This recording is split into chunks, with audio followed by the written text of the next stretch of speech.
Over 10,000 years ago, Native Americans inhabited the area that would become the Garden State. The abundant and widespread black bears then provided food, medicine, and clothing for these people, such as the Lenni Lenape. The arrival of European settlers created a greater impact on the black bear. Besides killing bears for food, they rendered their fat into sweet oil for cooking and making medicines. The major impact, however, came as New Jersey settlers cut and burned the forest for lumber, farming, livestock, and building towns.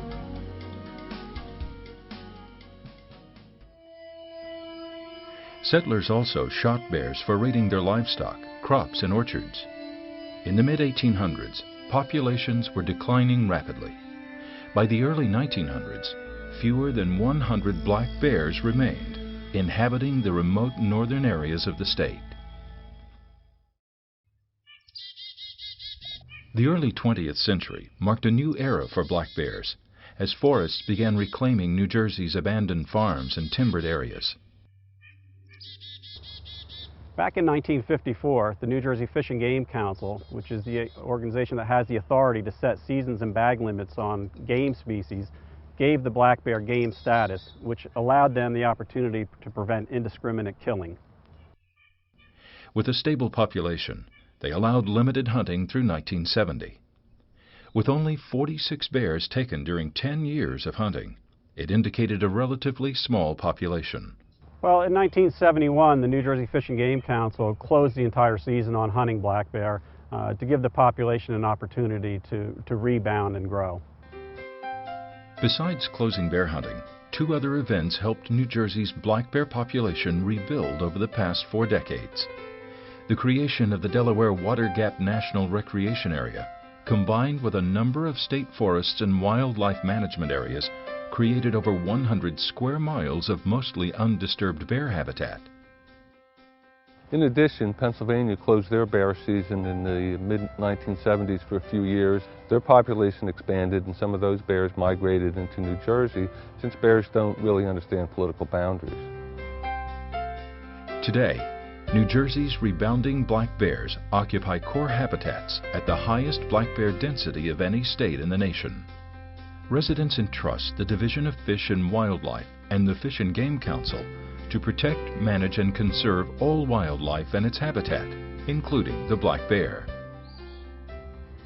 New Jersey is well known for having more people per square mile than anywhere else in the country. What we're not well known for is that we also, in the northern third of the state, have more black bear per square mile than anywhere else in the nation. And that poses some unique challenges to trying to manage black bear. Bears have been sighted in all of New Jersey's 21 counties. The highest concentration of bears are in Sussex, Warren, Passaic, and Morris County, and people commonly refer to that as bear country. Quality bear habitat in Sussex, Warren, and Passaic borders large bear populations in New York and Pennsylvania. Because bears don't recognize political boundaries, they move freely between states. Also, these counties contain core areas of prime bear habitat in the Kittatinny Ridge and Bearfort Mountain regions that offer 580 square miles of bear habitat.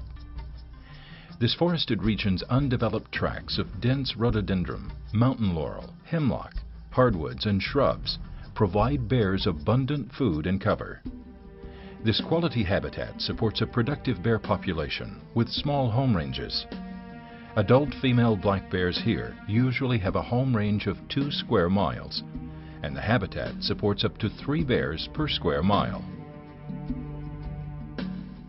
Despite the inroads of New Jersey's growing black bear population, it remains in the shadow of the state's expanding human population. At the same time our black bear population was growing and expanding, our human population also continued to grow and expand. And in our core black bear area in Passaic County, we have population densities as high as 2,500 people per square mile. This combination of black bear density and human expansion inevitably leads to increased human-bear encounters. These range from the most common one of bears raiding garbage bins to destroying bird feeders or beehives, killing livestock and domestic pets, to entering people's homes. They result in complaints to the Division of Fish and Wildlife or local police departments from people who perceive the black bear as threatening. Managing bears weighs heavily on managing people's understanding and perception of bears. So the Division of Fish and Wildlife uses education as a prime tool to foster coexistence between people and bears, while presenting bears as a valued wildlife resource rather than a liability. Black bear are a vital part of New Jersey's wildlife heritage, and we want it to always remain that way. So our goal is to try and balance the black bear population with the people that live in the state so that you have harmony with both. Besides public education, the state's management policy includes bear research, population monitoring, trapping, and aversive conditioning of nuisance bears, euthanizing bears that threaten public safety, and controlled hunting to manage the population size. It's a scientific and social blend that provides for a healthy black bear population while responsibly addressing the very real property damage and safety concerns of residents.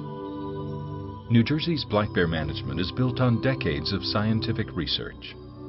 We have over 30 years of research on black bears in northwestern New Jersey. We've handled over 3,000 bears. Through our mark recapture studies and DNA analysis, we have very good science to estimate our bear population. This scientific research has produced a wealth of data on black bear reproduction, survival, mortality, behavior, and habitat use in New Jersey. Research data shows that compared to black bears in other states, New Jersey's female bears are very productive. Besides breeding at an early age, our bears average 3 cubs per litter, and it's not uncommon for sows to have 5 cubs in New Jersey. Also, New Jersey cubs have a high first-year survival rate of 70% and a 90% survival rate after their first year. The main mortality for bears in New Jersey is vehicle collision. Other documented causes of death include other bears and separation of cubs from the mother when they are less than 6 months old.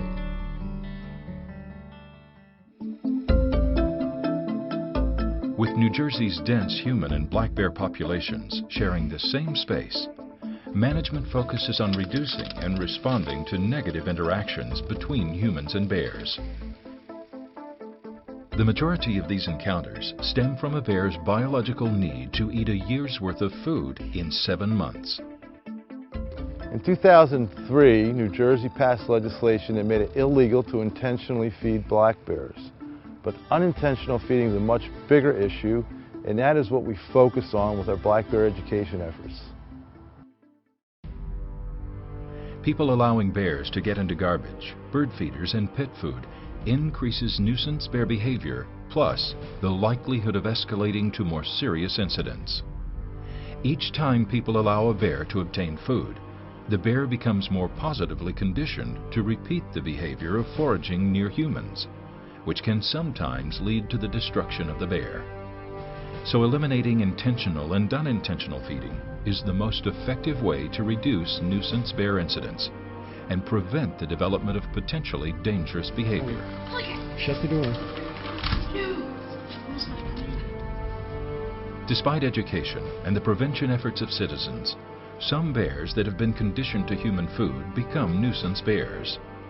A nuisance bear is a repeat offender that causes property damage or threatens humans or domestic animals. Nuisance bears trapped by the division are aversively conditioned with rubber buckshot, pyrotechnics, and chasing by dogs. Nuisance bears that cause property damage, kill pets or livestock, or threaten humans are euthanized when trapped and positively identified. A lot of people get excited when they see a bear, and we get the call. The Fish and Wildlife Division also trains local law enforcement to respond to bear complaints.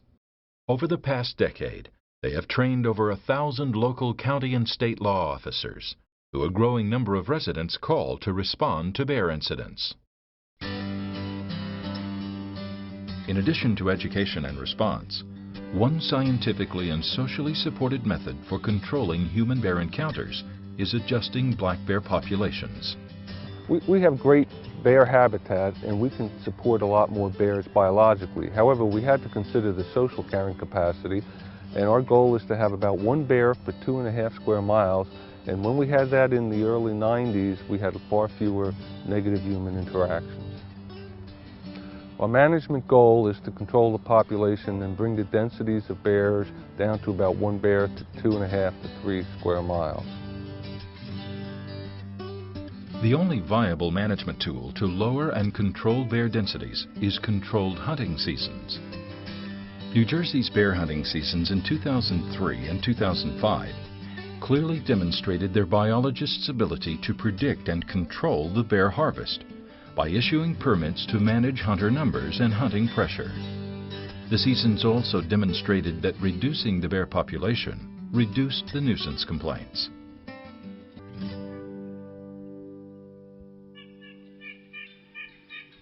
New Jersey's comprehensive black bear management policy, which was officially adopted in 2010, now provides for a regular bear hunting season structure for the management of the state's black bear population level. The black bear policy that our wildlife professionals have developed is truly a comprehensive policy. It involves research, it involves education, it involves garbage control, nuisance abatement, truly everything that you need to responsibly manage a wildlife species. Alternative non-lethal population control methods, such as chemical sterilization and contraception, are being explored by independent researchers to determine if they are viable for controlling wild bear populations. These methods are still experimental and yet to be tried on free-roaming populations of bears. At this time, there is no EPA-approved contraceptive drug or sterilization technique proven safe and effective in free-ranging bears.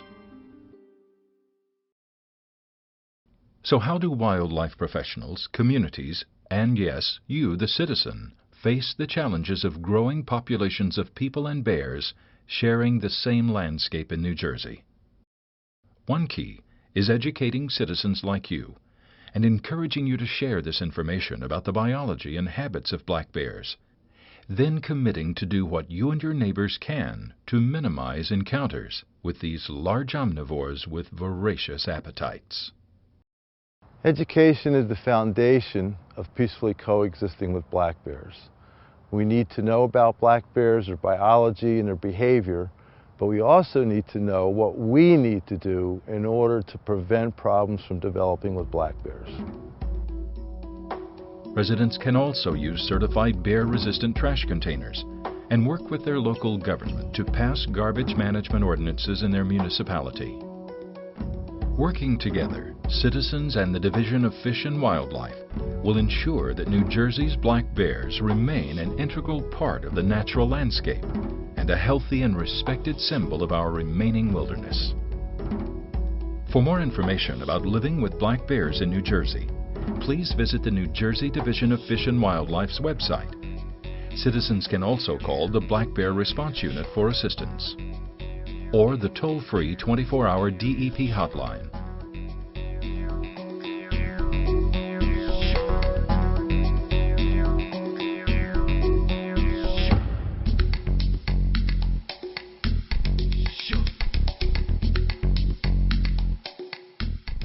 And to see the amount of work and care that goes in these biologists, these scientists are doing on our bear population is amazing.